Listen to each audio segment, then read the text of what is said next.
Hi everybody, today, or whenever it is, I'm going to read a story called Big Cat, which is written by me, Adam Ford, and illustrated by my friend Chrystal Cleary. This is dedicated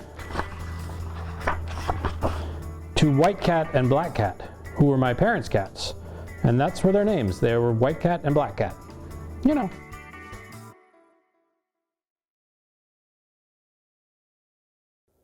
One afternoon, a little cat slipped out the kitchen door and pounced into the tall, dark grass, then set out to explore. She brushed her head on dandelions scattered across the lawn, then ducked beneath the old wood fence, and just like that was gone. The woods beyond the fence were dark, all cool and moist with dew. She picked her way through mossy glades where ferns and mushrooms grew. And when the woods thinned out a bit, she paused to have a look, then bounded through a meadow and across a babbling brook. She came upon a gravel path and leapt it edge to edge, then turned on silent paws and crept along the farmer's hedge.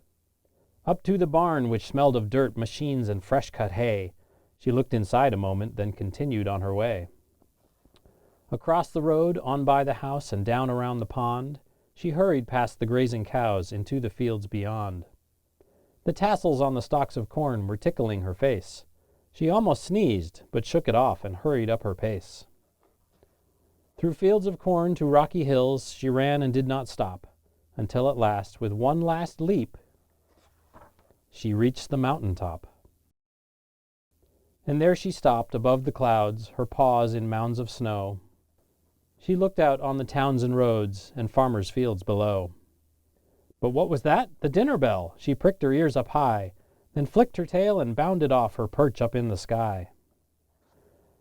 Down off the mountain through the fields, past grazing cows she flew, past pond and barn and brook and meadow, to the woods she knew. Then swiftly through the fence and yard, and in the kitchen door, she padded softly to her bowl of dinner on the floor.